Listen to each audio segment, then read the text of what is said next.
back to another one of our online lectures here in World History.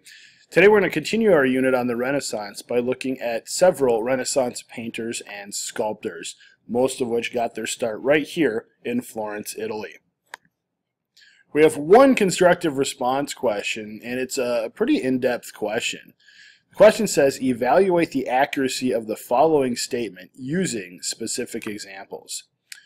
Michelangelo was a true Renaissance man.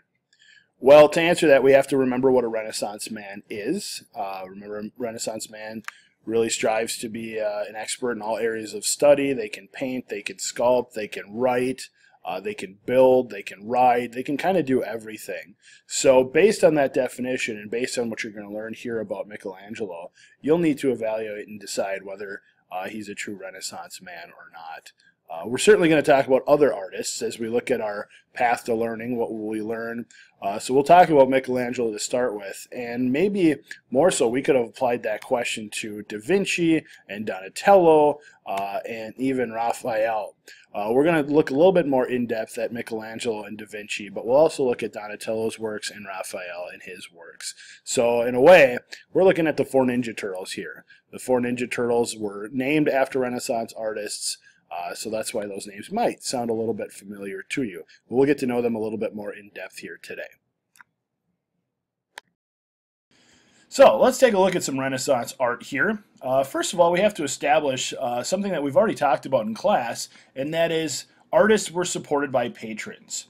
You needed patrons to commission you to work, to paint or sculpt something. These geniuses didn't just sit around and create. They were oftentimes hired to create or paint different art, and those pieces of art have become world famous. So we know the Medici family was a merchant class that really were big-time patrons of the arts. But here's a new one, Isabella d'Este. Isabella d'Este was one of the leading women of the Italian Renaissance as a major cultural and political figure. She was a patron of the arts as well as a leader of fashion whose innovative style of dressing was often copied by women throughout Italy and at the French court. So she had some money and she was able to be an important patron as well. We had mentioned that during the medieval period or the Middle Ages that people did create, there was art that was made, although the Renaissance educated did not really appreciate medieval art, but medieval artists often used religious subjects to convey a spiritual ideal. And that's not going to go away. In a lot of these different pieces of art that we're going to look at today, you're definitely going to see a connection to the Bible. There's going to be Christianity flowing through a lot of these. So that doesn't change. What does change, though, is that Renaissance artists will begin to portray religious subjects, but they're going to use realistic styles, copied from classical models of Greece and Rome.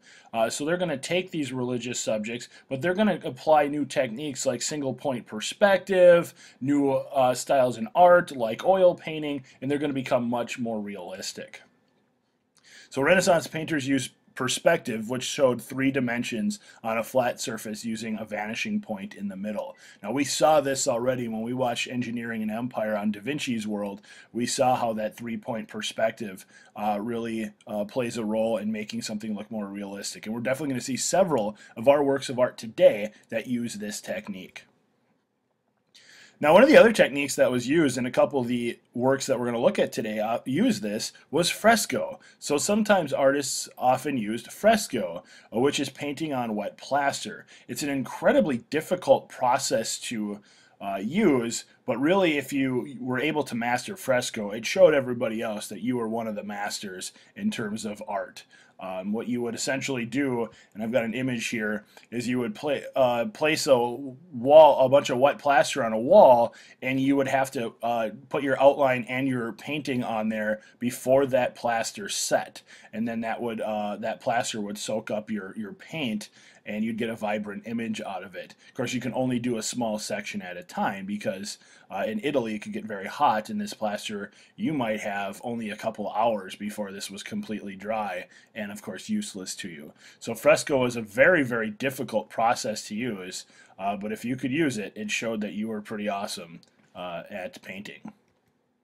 So we are going to look at the Ninja Turtles today. So I threw that in there. Again, Donatello, Raphael, Michelangelo, and Leonardo da Vinci. Those are the four artists we're going to talk about. We're going to look at a few of their works. Obviously, there are many other works of art that they created. We've only picked a couple from each that we're going to take a look at here. So let's start with Michelangelo. Michelangelo, one of the most famous artists of all time, often sometimes referred to as the most talented artist of all time, and you're going to see why. Different techniques that he used. He was an architect, he was a painter, he was a sculptor, he could kind of do it all.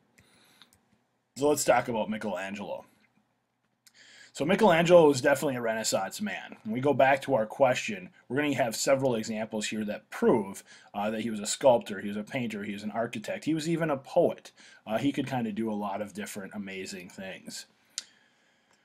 Probably the most famous thing for Michelangelo is he was very famous for the way he portrayed the human body. And that's not any more evident anywhere else than with his most famous work, or most famous sculpture, I should say, which is the statue of David. And I'm going to show you an image of that here in just a minute. But David, I mean, it looks like a real person. You can see muscle work. You can see all the individual detail on the human eye, all the curves in his hair and in muscles in his neck. Anatomically correct, absolutely real in the way he created David. Of course, David also had personality, and I'm going to get to that when I get to that image here on one of the next slides. Michelangelo also painted the ceiling of the Sistine Chapel, which we will look at here in a minute, and he designed the dome of St. Peter's Basilica, which is in Vatican City today, and I'll show you an image of that as well. So let's take a look at David here. I mean, absolutely amazing. First of all, you can see the personality of David. He's not standing stoically. His left leg is bent slightly. He's kind of got a little bit of his weight shifted to his right hip.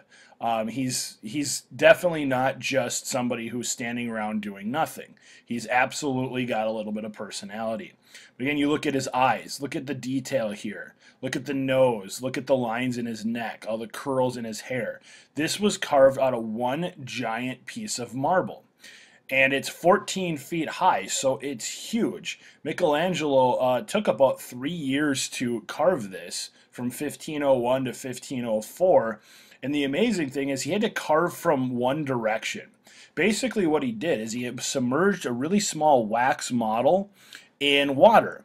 And he slowly let the water out of this container, and what he saw, he carved. And so if you can imagine, it's going to be hard to kind of show you here through PowerPoint, but I'm going to try. Michelangelo carved, say, from this direction. You know, I would think you would go a little bit from the front, carve a little bit from the back, perfect the shoulder, kind of work your way around, but he couldn't do it that way because he was using this model submerged in water. So he only carved in one direction. And I just think that's a really difficult technique, and it just goes to show you how absolutely talented Michelangelo really was. The David is still in Florence today, which is where it was created, and it's definitely been visited by thousands and thousands of people. It is one of the most remarkable works of art of the Renaissance. So the marble David here was created by Michelangelo. Now, when you want to talk about fresco, you want to talk about painting, the Sistine Chapel ceiling, not 16, Sistine Chapel ceiling, has to be one of the most remarkable paintings of all time. Some say this is the most remarkable piece of art that comes out of the Renaissance. I've even heard it referred to as the most remarkable piece of art of all time. So let's take a look at the Sistine Chapel ceiling here. Michelangelo included a lot of figures in here. Lots of different figures from the Bible. I'm going to show you kind of what it would have looked like if you're standing inside the Sistine Chapel here in a minute. But here's one image to show you the different little things that Michelangelo stuck inside his paintings. This is a picture of God here, and what he is doing is he is giving life to Adam. Of course, it's a biblical story. But if you look behind God, you see this image that, if you really don't pay any attention to it, doesn't really look like anything, but it looks almost like a complete cross-section of the human brain. And that's really just kind of a little cool technique that Michelangelo put in. There's lots of different examples of this, not only in Michelangelo's art, but in all of Renaissance art. So here's the Sistine Chapel today. If you were to stand in it and look directly up at it, Michelangelo painted this part up here. Now, there's all sorts of different parts of the Sistine Chapel that are painted. Michelangelo did not paint all of those. He painted the ceiling, but he painted it in fresco, that wet plaster. This would have taken a very long time for him to complete. It took him over 4 years, from roughly 1508 to 1512. And he actually hated it the whole time. I mean, you can imagine painting on a scaffold high above the floor, looking straight up, being covered in paint as you paint because it's dripping on you all the time. It really would have been a very difficult thing for him to do, but it is widely considered one of the greatest works of art of all time. What's cool about the Sistine Chapel is when the Vatican, when the Catholic Church needs to pick a new pope, they lock all the cardinals, members of the clergy, inside this room, inside the Sistine Chapel, and they vote until they've chosen a new pope. So this room is very, very significant for that reason.